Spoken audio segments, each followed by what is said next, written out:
Salutare, mă! Se pare că v-am rămas dator bulangier. Ultima parte din școală, 12 like-uri. Păi voi sunteți demenți?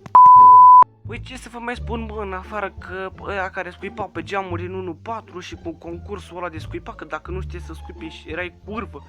Dar astăzi vom vorbi și despre câteva chestii care le-am cam ocolit eu din 5-8. Păi ce să vă mai spun, bă, în afară că la ora de informatică, păi nu aveam calculatoare de-astea și aveam un coleg totdeauna care nu știam cum și de unde are CS, mă? Deci ce este de la 1.6, de la vechi. Dar după aia am descoperit toți și ne-am jucat CS la calculator în timp și ziceam lui doamna că nu știu ce hardware descărcăm sau de-astea. Dar, noi ce făceam? Băgam boșilor acolo un CS, mă. Un CS, că ce strică? Ce screși, frate? Lasă să tragă și ăla, lasă că învăța să tragă și ăla. Da, bă, fraților, vă mai știți măcar ce aia screși, mă? Da, exact. Aia ați răspuns greșit. E acea aplicație care profesorul tău de informatică te pune să codezi acolo ca ultim copil de 1 an. Pentru că n-ai învățat înainte. Bă, fraților, și asta mi-amintește de o chestie în care eu la sport nu eram așa bun înainte la fotbal și gen, nu știu cum să vă spun, dar eu mă enervam așa de tare încât o băgam pe ceva în oră și mă duceam în clasă, chiar dacă ăla de sport mă căuta peste tot. Da, bă, fraților, asta mi-amintesc de o chestie și mai retardată.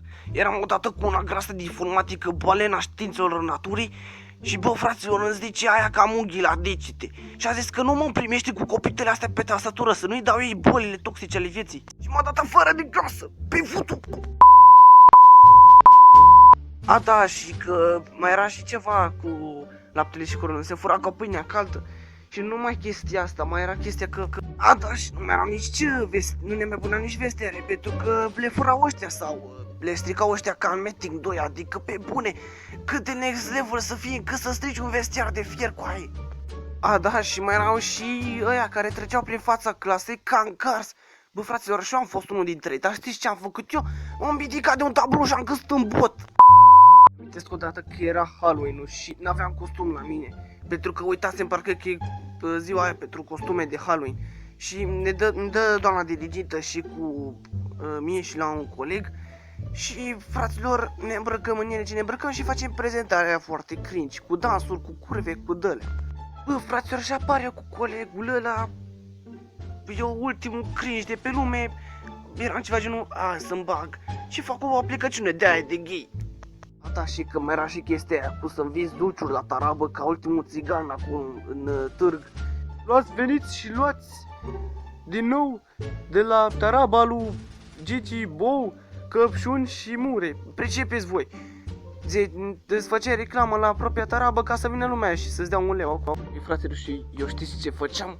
Le cumpăram de la magazin și tot câștigam ceva marfă, ceva bani acolo. Ok? Da, bă, fraților, dacă vreți să mai continuăm seria, dați acolo un like, abonați-vă să ne strângem vreo 45-46 de abonați. Și eu am fost Ramix, noi ne vedem data viitoare, pa, pa!